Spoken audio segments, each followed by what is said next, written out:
नमस्कार, राज्यसभा टीवी के खास कार्यक्रम विशेष में आपका स्वागत है। मैं हूं दीपक डोभाल। बीजेपी ने 2 दिनों तक इलाहाबाद में राष्ट्रीय कार्यकारिणी की बैठक में कई मुद्दों पर चर्चा की, लेकिन सबसे ज्यादा जोर उत्तर प्रदेश में अगले साल होने वाले चुनाव पर दिखा। इस प्रदेश में बीजेपी बीते 1.5 दशक से सत्ता से बाहर है, लेकिन लोकसभा चुनाव में फतेह हासिल करने के बाद पार्टी को उम्मीद है कि वो देश के सबसे बड़े राज्य में इस बार सरकार बनाने में जरूर कामयाब हो पाएगी। जाहिर है, कार्यकारिणी में जितनी बातें हुई उनमें अगले साल यूपी समेत 5 राज्यों में होने वाले चुनावों का एजेंडा तय करना सबसे अहम रहा। बीजेपी ने केंद्र सरकार के 2 साल की उपलब्धियों को जनता तक पहुंचाने के अलावा 5 प्रदेशों में संगठन को मजबूत करने की भी बात कही। विशेष में आज हम इन तमाम मुद्दों के अलावा आपको बताएंगे कि इस बैठक में बीजेपी ने क्या आर्थिक और राजनीतिक प्रस्ताव पारित किए। तो शुरू करते हैं आज का विशेष।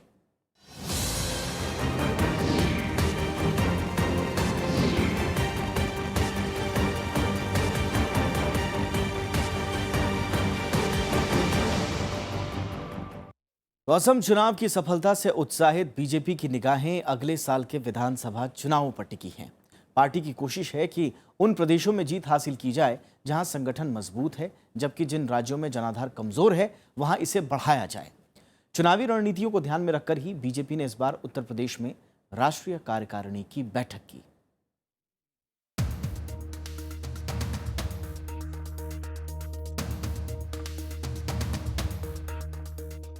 5 साल में ये पहला मौका था जब बीजेपी ने राष्ट्रीय कार्यकारिणी की बैठक के लिए उत्तर प्रदेश को चुना।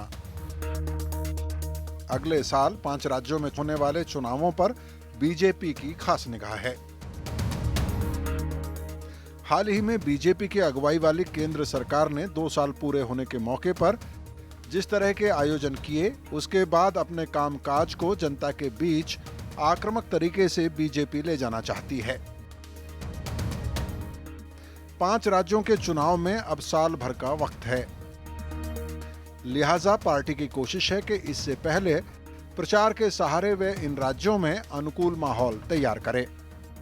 You see, in last 15 days, more than 250 programs have been undertaken by the party, government, everywhere, where senior leaders, ministers, party senior functionaries have gone to each and remote areas and working to connect the people to the delivery mechanism of the government, economic development, connect to them all the schemes, etc. This is our agenda.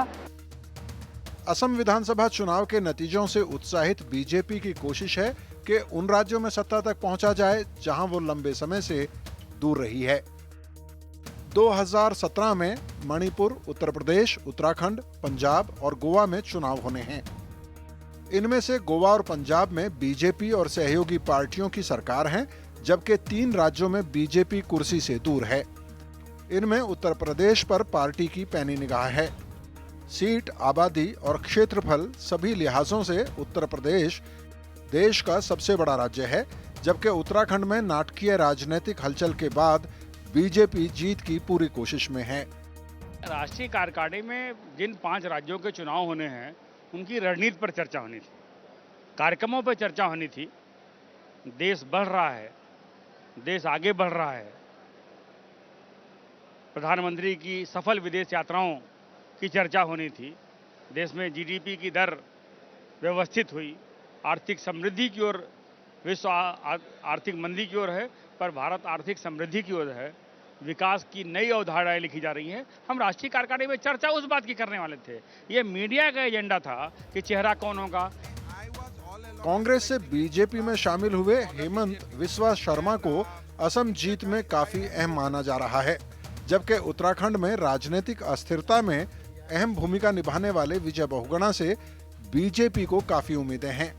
राष्ट्रीय कार्यकारिणी की बैठक में इन दोनों के अलावा ओडिशा के पूर्व मुख्यमंत्री गिरधर गमांग और केवी सिंह देव को भी शामिल किया गया है।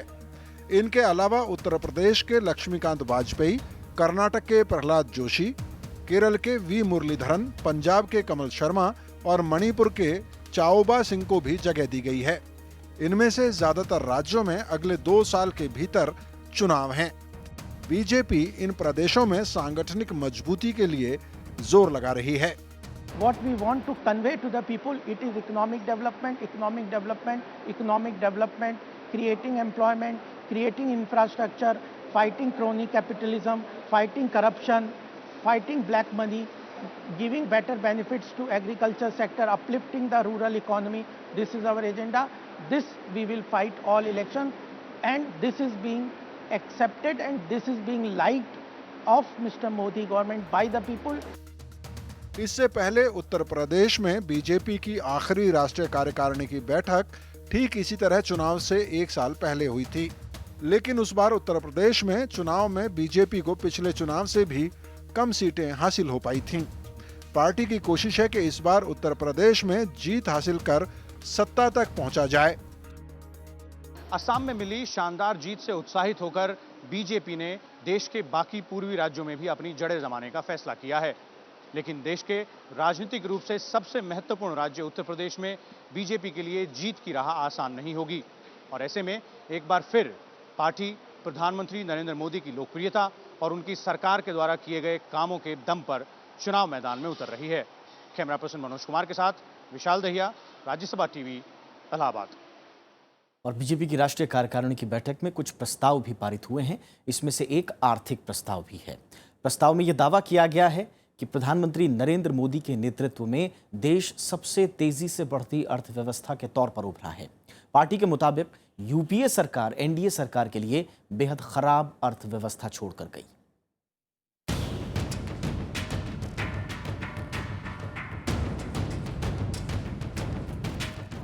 करीब 1000 शब्दों के इस प्रस्ताव में केंद्र सरकार की आर्थिक नीतियों को देश के बदलाव का स्रोत बताया गया है।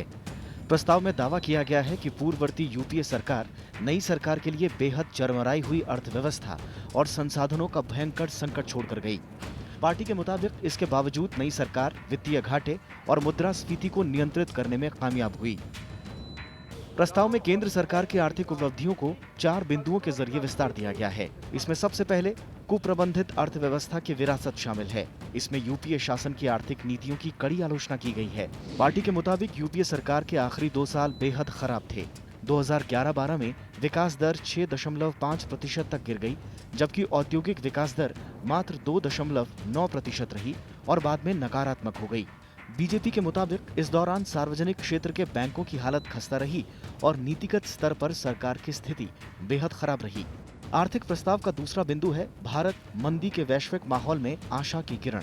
इसमें भारत को दुनिया की सबसे तेज गति से आर्थिक विकास दर हासिल करने वाली अर्थव्यवस्था बताया गया है। पार्टी के मुताबिक इस वक्त अमेरिका, चीन, ब्राजील समेत करीब सभी देश मंदी की चपेट में हैं। 2015 के आखिर तक वैश्विक व्यापार की विकास दर गिरकर 0.6% हो गई, जबकि भारत में विकास दर में खासी वृद्धि हुई और इस समय ये विश्व की सबसे तेज गति से विकास करने वाली अर्थव्यवस्था है। भले ही अमेरिका दुनिया का सबसे धनवान देश हो, लेकिन दुनिया के किसी देश की सबसे तेजी के साथ आगे बढ़ने वाली अर्थव्यवस्था है किसी देश की, तो हमारे और आपके देश भारत की है, मेरे बहनों भाई। तीसरे बिंदु में भारत के विकास के लिए नीतियों का जिक्र किया गया है। पार्टी के मुताबिक केंद्र सरकार ने आधारभूत संरचना के विकास में ज्यादा खर्च किया। कृषि और छोटे उद्योगों की वित्तीय सहायता बढ़ाई गई। भारतीय उपभोक्ताओं का खर्च 2014-15 में 6.2% की तुलना में 2015-16 में बढ़कर 7.2% हो गया। 2015 में कृषि विकास दर 1.2% रही। उद्योगों की विकास दर 2015-16 में 7.4% रही, जबकि कई अटकी हुई परियोजनाओं को इस दौरान हरी झंडी दिखाई गई। कुशल वित्तीय प्रबंधन से मुद्रास्फीति नियंत्रण में है। कर सुधार, बैंक्रप्सी एक्ट आदि शुरू किए गए हैं। विदेशी निवेश 2015-16 में बढ़कर $55 अरब हो गया। पार्टी के मुताबिक कांग्रेस और दूसरे दलों के कारण अटका जीएसटी पारित होने से कर व्यवस्था में और सुधार होगा। हमारी सरकार जब आई थी तो पॉलिसी पैरालिसिस वाली बात लोग कहते थे। केवल हमारे रोड सेक्टर में 403 प्रोजेक्ट 3,50,000 करोड़ के फंड पड़े थे। Land acquisition, forest department clearance, utility shifting, litigation, इसके कारण देश में बड़े प्रमाण पर प्रोजेक्ट बंद पड़े थे। पर हमने इन सब प्रोजेक्ट के जो समस्याएं थी उसको सुलझाकर फिर से एक बार इस प्रोजेक्ट को शुरू करवाया। आर्थिक प्रस्ताव का आखिरी बिंदु है कल्याण और विकास कार्यों का सम्मिश्रण। इसमें दावा किया गया है कि नरेंद्र मोदी सरकार के पहले 2 साल गरीबी मिटाने और वंचितों के कल्याण के लिए व्यापक कदम उठाए गए। पार्टी के मुताबिक सबका साथ सबका विकास सरकार का मौलिक दर्शन है। बढ़ती आर्थिक गतिविधियों से बेहतर विश्वास का निर्माण हुआ है। अंतर्राष्ट्रीय स्तर पर भारत मजबूत छाप छोड़ रहा है। तो कहना था कि कई बार इतिहास में अवसर आए कि औद्योगिक क्रांति, इंडस्ट्रियल रेवोल्यूशन एक अवसर था जबकि मौके हम लोगों ने खो दिए और पूरा विश्व मानता है कि इस प्रकार के अवसर बार बार नहीं मिलते, लेकिन मैं देख सकता हूं कि इस प्रकार का एक अवसर भारत को फिर मिला है। कुल मिलाकर आर्थिक प्रस्ताव केंद्र सरकार की आर्थिक मोर्चों पर उपलब्धियों का जिक्र करता है। पार्टी ने विश्वास जताया कि इन नीतियों से सामाजिक समता और आर्थिक सशक्तिकरण होगा और देश के गरीबों के जीवन में बदलाव होगा। विशाल दहिया के साथ ब्यूरो रिपोर्ट, राज्यसभा टीवी। और इलाहाबाद में 2 दिनों तक चले इस राष्ट्रीय कार्यकारिणी की बैठक के दूसरे दिन राजनीतिक प्रस्ताव पारित किया गया। प्रस्ताव में बीजेपी ने गरीब हितैषी नीतियों के जरिए संघीय ढांचा मजबूत करने की बात कही है। इस संकल्प में केंद्र सरकार के कामकाजों को जनता के सामने पेश किया गया और सभी राज्य सरकारों से अपील की गई कि वो एकजुट होकर केंद्र सरकार की नीतियों को आगे बढ़ाएं।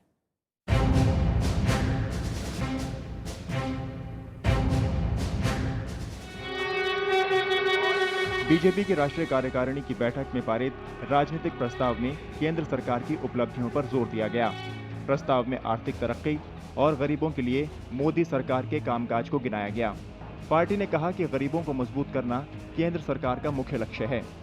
बीजेपी के मुताबिक तय समय सीमा में आखिरी नागरिक तक सुविधाएं पहुंचाने का संकल्प लिया गया। देश का जनमानस अब केवल नारों से संतुष्ट नहीं है,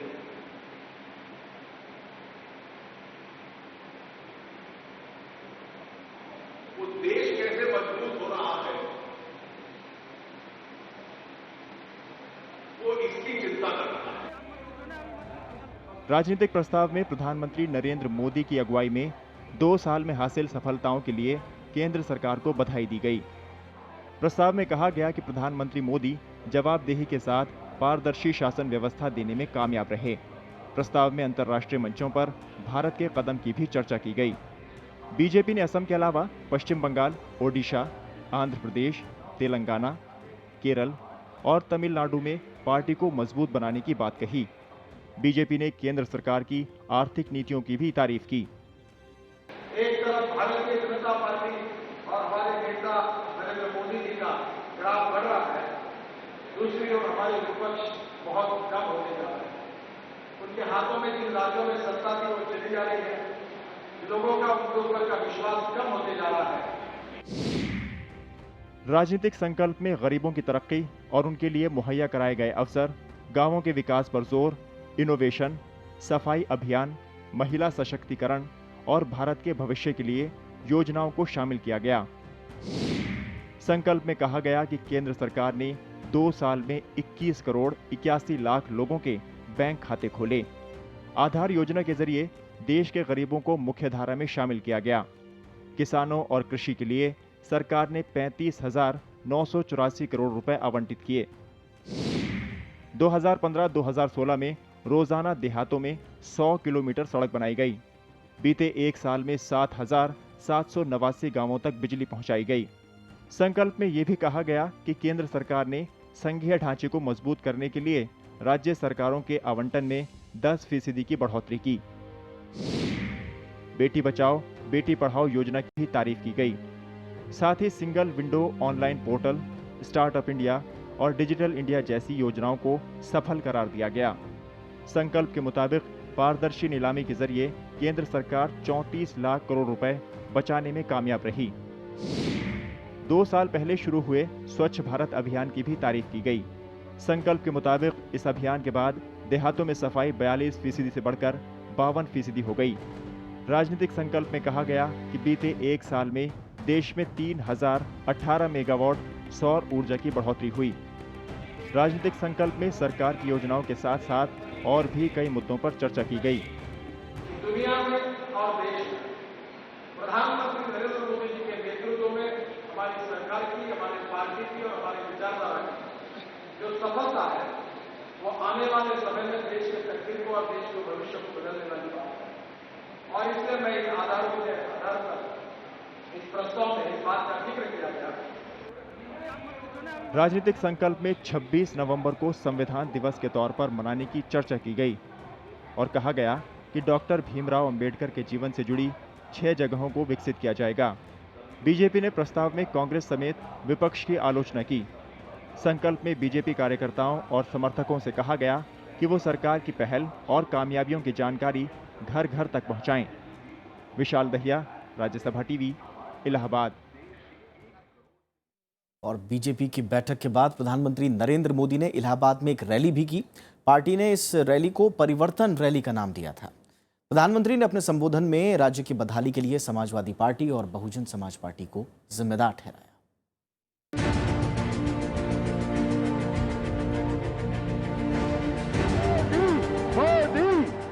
राष्ट्रीय कार्यकारिणी की बैठक के बाद प्रधानमंत्री नरेंद्र मोदी ने परिवर्तन रैली को संबोधित किया। प्रधानमंत्री के निशाने पर समाजवादी पार्टी और बीएसपी दोनों रहे। प्रधानमंत्री ने कहा कि दोनों पार्टियों में जुगलबंदी है और हर 5 साल बाद दोनों पार्टियों के बीच सत्ता बदलती रहती है। उन्होंने आरोप लगाया कि समाजवादी पार्टी और बीएसपी के नेता एक दूसरे के खिलाफ गंभीर आरोप लगाते हैं, लेकिन सत्ता में आने के साथ ही इन्हें भूल जाते हैं। ये उत्तर प्रदेश में तो बड़ा कॉन्ट्रैक्ट चलता है। जब मायावती जी की सरकार थी, मुलायम सिंह जी की पार्टी उनके खिलाफ भ्रष्टाचार के आरोप लगाती थी कि नहीं लगाती थी? 5 साल हो गए, कुछ किया? कुछ किया? नहीं किया। अभी मायावती जी मुलायम सिंह पर आरोप लगाती है कि नहीं लगाती है? अब अगले 5 साल अगर मायावती जी को कुछ मिल गया तो मुलायम सिंह जी पर कोई कदम नहीं उठाएगी। उनकी जुगलबंदी है, 5 साल हमारी बारी, 5 साल तुम्हारी बारी। प्रधानमंत्री ने अपने संबोधन में उत्तर प्रदेश की बदहाली की तस्वीर भी उकेरने की कोशिश की। उन्होंने कहा कि आजादी के इतने साल बाद भी सैकड़ों गांव अंधेरे में हैं। उन्होंने कहा कि उत्तर प्रदेश ने देश को सबसे ज्यादा प्रधानमंत्री दिए, इसके बावजूद लोग बदहाल हैं। उन्होंने केंद्र सरकार की कई योजनाओं का भी जिक्र किया। 1352 गांवों में खंभा लग गया, तार पहुंच गया, लट्टू लग गया, बिजली आ गई, उजाला हो गया, अंधेरा चला गया। भाइयों बहनों, हर दिन तेज गति से सड़कों का निर्माण, चाहे ग्रामीण सड़क हो चाहे नेशनल हाईवे हो, सबसे ज्यादा एक दिन में सड़क निर्माण का काम आजादी के बाद पहली बार हमारी सरकार बनने के बाद हो रहा है। रैली को इससे पहले गृह मंत्री राजनाथ सिंह और पार्टी अध्यक्ष अमित शाह ने भी संबोधित किया। अमित शाह ने समाजवादी पार्टी सरकार पर खराब कानून व्यवस्था का आरोप लगाया। उन्होंने कैराना मामले का भी जिक्र किया और समाजवादी पार्टी के साथ ही बीएसपी और कांग्रेस पर भी कई आरोप लगाए।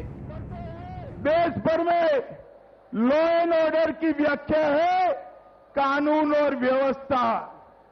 उत्तर प्रदेश में लॉ एंड ऑर्डर की व्याख्या है लॉ और ऑर्डर करो। चाहे समाजवादी पार्टी हो, चाहे बहुजन समाजवादी पार्टी हो, चाहे कांग्रेस पार्टी हो, सबका एजेंडा एक है, मोदी जी को काम न करने देने का एजेंडा। बीजेपी ने राष्ट्रीय कार्यकारिणी बैठक के तुरंत बाद हुई परिवर्तन रैली के जरिए उत्तर प्रदेश चुनाव का बिगुल फूंक दिया।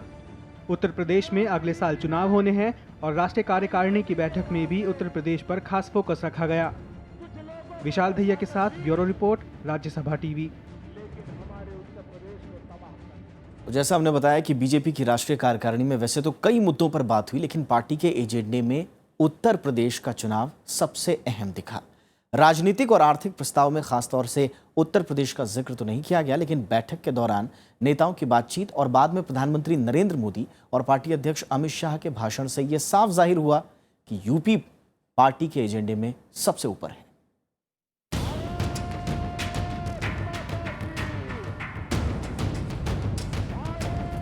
– 2002 के बाद से उत्तर प्रदेश में बीजेपी सत्ता से दूर है।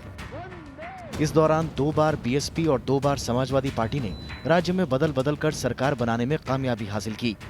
2012 के चुनाव में बीजेपी का प्रदर्शन पिछले चुनाव से भी कमजोर रहा था, लेकिन लोकसभा चुनाव में बड़ी कामयाबी के बाद उत्तर प्रदेश को लेकर बीजेपी काफी उत्साहित है। पार्टी ने अगले साल होने वाले विधानसभा चुनाव के लिए अभी से पूरा जोर लगा दिया है। निषाद राज की धरती से नौजवानों को विश्वास दिलाने आया हूं। अगर आप में योग्यता है तो भ्रष्टाचार और भाई भतीजेवाद के कारण आपके भविष्य को कुचला नहीं जाएगा। राष्ट्रीय कार्यकारिणी की बैठक के मौके पर परिवर्तन रैली के जरिए बीजेपी ने आधिकारिक रूप से प्रचार की शुरुआत कर दी। प्रधानमंत्री नरेंद्र मोदी और पार्टी अध्यक्ष अमित शाह दोनों ने प्रदेश की 3 बड़ी पार्टियों की जमकर आलोचना की। जाहिर है कि यूपी को लेकर चुनावी बिसात बीजेपी अभी से बिछाने की तैयारी में है। बीजेपी ने इसी खातिर बीते दिनों केशव मौर्य को प्रदेश अध्यक्ष बनाया। पार्टी केंद्र सरकार के कामकाज के अलावा राज्य के स्थानीय मुद्दों के सहारे कुर्सी हासिल करना चाहती है। उत्तर प्रदेश में यदि लॉलेसनेस है, जंगल राज है, तो उसकी चर्चा स्वाभाविक रूप से होगी, क्योंकि यहाँ एक राज्य सरकार है। 17 में इसी राज्य सरकार के पक्ष और विपक्ष में मैंडेट आने वाला है, तो स्वाभाविक है कि अगर सरकार विकास के काम नहीं कर रही है, सरकार के में जंगल राज है, माँ बेटी की असमत सुरक्षित नहीं है, और फिर मथुरा की घटना में राज्य सरकार के कद्दावर मंत्री का हाथ है, मुख्यमंत्री की चुप्पी है, तो सवाल तो उठेगा ना। हालांकि पार्टी अध्यक्ष अमित शाह ने जिस तरह कैराना का मुद्दा उछाला, उसके बाद बीजेपी पर हिंदुत्व के एजेंडे पर आगे बढ़ने के आरोप लग रहे हैं, लेकिन पार्टी इससे साफ इनकार कर रही है। अगर आप दादरी में कहते हैं पोलराइजेशन होगा, तो क्या आप उसके कारण लॉ एंड ऑर्डर को रिलैक्स कर देंगे? या अगर आप कैराना में अगर वहाँ पे माइग्रेशन हो रहा है किसी एक पर्टिकुलर कम्युनिटी का, तो क्यों वो हो रहा है तो उसको लॉ एंड ऑर्डर की सिचुएशन नहीं मानेंगे, डीएम को उसका आंसरेबल नहीं बनाएंगे? तो अगर आप ये लॉ एंड ऑर्डर को कभी भी आप धर्म के आधार पे या जाति के आधार पे देख नहीं सकते। यूपी जीतना फिलहाल बीजेपी के लिए सबसे अहम दिख रहा है, और जानकार भी मानते हैं कि उत्तर प्रदेश में जरा सी चूक दूरगामी नतीजे दे सकती है। अगर 73 सीट से 80 में से आपके पास और स्टिल आप नहीं जीत पाए, और यूपी में जिस तरह का शासन चल रहा है, जिस तरह का क्राइम बढ़ा है, उसके बावजूद अगर आप नहीं जीत पाते हैं, तो ये एक मैसेज चला जाएगा कि हिंदी हार्टलैंड में आप बिहार हार चुके हैं। अगर यूपी नहीं जीत पाते हैं तो 2000 असेंबली इलेक्शंस के लिए चाहे आप कहीं और छोटे छोटे राज्यों में जीत जाएं, लेकिन एक बहुत ही निर्णायक डिफीट के रूप में ये सामने आएगी, क्योंकि यूपी के साथ साथ पंजाब का भी इलेक्शन है, वहाँ भी बीजेपी के जीतने की कोई संभावना नहीं है। उत्तर प्रदेश में कानून व्यवस्था से लेकर कई स्थानीय मुद्दे बीजेपी के एजेंडे में फिलहाल नजर आ रहे हैं। इलाहाबाद में बीजेपी की राष्ट्रीय कार्यकारिणी की बैठक की शुरुआत केंद्र में बीजेपी सरकार के 2 साल पूरे होने और विपक्ष पर तीखे हमलों के साथ हुई। लेकिन उत्तर प्रदेश में आगामी विधानसभा चुनाव में पार्टी का चेहरा कौन होगा, इस सवाल का जवाब जानने के लिए शायद थोड़ा इंतजार और करना होगा। कैमरा पर्सन मनोज कुमार के साथ विशाल दहिया, राज्यसभा टीवी, इलाहाबाद। और बीजेपी की राष्ट्रीय कार्यकारिणी में मोदी सरकार के बीते 2 सालों की उपलब्धियों का खूब जिक्र हुआ। जाहिर है पार्टी आने वाले चुनाव में खासकर उत्तर प्रदेश में इन्हें भुनाने की पूरी कोशिश कर रही है, लेकिन इस सब के बीच पार्टी के सामने कई चुनौतियां भी इस वक्त मुंह बाए खड़ी हैं।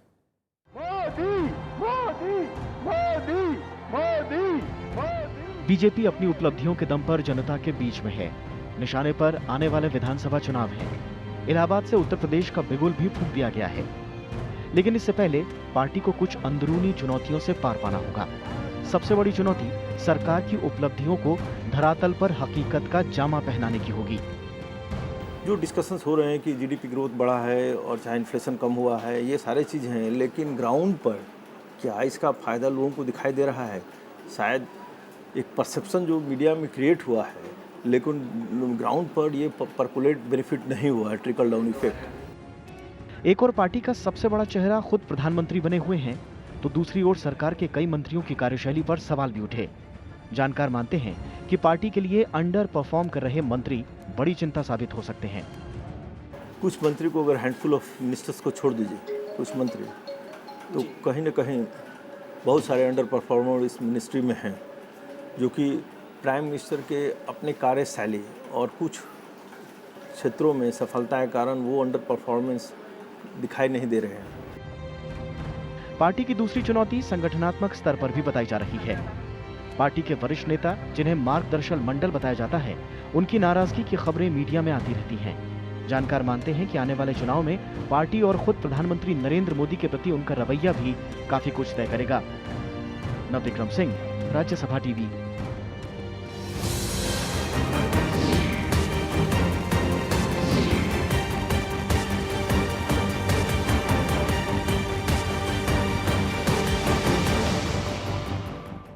इसी के साथ विशेष में आज इतना ही। इजाजत दीजिए। नमस्कार।